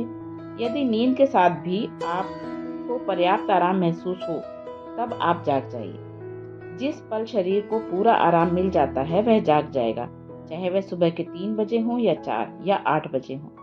जब बात भोजन और नींद की आती है तो आपका शरीर सबसे अच्छा निर्णय देता है। यदि शरीर में एक खास स्तर की सतर्कता और जागरूकता है तो आप देखेंगे कि पूरा आराम मिलते ही वह जाग जाएगा। मतलब यह हुआ कि वह जीवंत होने को उत्सुक है। यदि वह किसी तरह से बिस्तर को कब्र की तरह इस्तेमाल करने की कोशिश कर रहा है तब यह एक समस्या है। शरीर को इस प्रकार रखिए कि इसमें जीवन से बचने या भागने की चाहत ना हो। इसे इस तरह से रखिए कि इसमें जाग जाने की चाहत हो। साधना। यदि आप बिना तकिए के या बहुत पतला तकिया लगाकर सोते हैं जो रीढ़ को दबने नहीं देता, तब मस्तिष्क में न्यूरॉन का और स्नायु तंत्र में कोशिकाओं का पुनर्निर्माण काफी अच्छा होगा। यदि आप बिना तकिए के सोते हैं तो करवट में लेटने की बजाय पीठ के बल चित होकर लेटना सबसे अच्छा रहता है। योग में इस स्थिति को लेटने को शवासन कहते हैं। यह शरीर के शुद्धिकरण और पुनर्निर्माण को बढ़ाता है, ऊर्जा तंत्र में प्रवाह के गतिरोध को समाप्त करता है। इससे आराम और जीवंतता आती है, किंतु इस बारे में कट्टर होने की कोई आवश्यकता नहीं है। अपनी नश्वर प्रकृति का बोध। जब आपको अपनी नश्वर प्रकृति का एहसास होता है, केवल तभी आप यह जानना चाहते हैं कि जीवन में और क्या है। इसके बाद ही आध्यात्मिक प्रक्रिया शुरू होती है। एक बार की बात है, दो आदमियों की मुलाकात हुई। दोनों की उम्र 80 साल से ऊपर थी। एक ने दूसरे को पहचान लिया और कहा, क्या तुमने द्वितीय विश्व युद्ध में हिस्सा लिया था? दूसरे आदमी ने कहा, हाँ। पहले ने उससे पूछा कि वह कहाँ और किस बटालियन में था। दूसरे आदमी ने उसे बताया। पहले ने कहा, ओ माय गॉड, तुमने मुझे पहचाना नहीं, हम गोलीबारी करने वाली एक ही खाई में थे। और फिर दोनों गले लग गए। वे बातें करते गए। उन दोनों ने असल में 40 मिनट के भीषण युद्ध की स्थिति देखी थी। वे एक एक बुलेट की बात कर रहे थे जो पास से गुजरी, धाएं धाएं करती हुई उनसे बस कुछ ही इंच दूर से निकल गई थी। उन दोनों ने उन 40 मिनटों के बारे में 4 घंटे तक बात की। जब उन 40 मिनट के बारे में वे हर चीज कह चुके जो वे कह सकते थे, तब एक ने दूसरे से पूछा, अच्छा यह बताओ, युद्ध के बाद से तुम क्या कर रहे हो? अरे पिछले 60 साल से मैं बस एक सेल्समैन हूँ। वे 40 मिनट एक तरह से उनके जीवन को परिभाषित कर गए, क्योंकि उनकी नश्वरता हर पल उनके सामने झूल रही थी। युद्ध में उनके बीच जो संबंध था उसमें गहनता थी। उसके बाद इस आदमी के जीवन को एक वाक्य में बयान किया जा सका, वह बस एक सेल्समैन है। आपके अंदर एक अवर्णनीय गहनता तब आती है जब आपको अपनी नश्वर प्रकृति का एहसास होता है। यदि आपको अपनी शाश्वत प्रकृति का एहसास नहीं हुआ है, तो आपको कम से कम अपनी नश्वर प्रकृति का एहसास अवश्य होना चाहिए। मृत्यु जीवन का अंत नहीं है, मृत्यु बस शरीर का अंत है। यदि आपने भौतिक से बहुत गहरी पहचान जोड़कर जीवन जिया है, तो आप मृत्यु के साथ बहुत संघर्ष करेंगे, क्योंकि मृत्यु शरीर के अंत का संकेत है। जब आपका नश्वरता आपके भौतिक रूप के अंत की संभावना से सामना होता है, केवल तभी उससे आगे जाने की लालसा वास्तविक बनती है।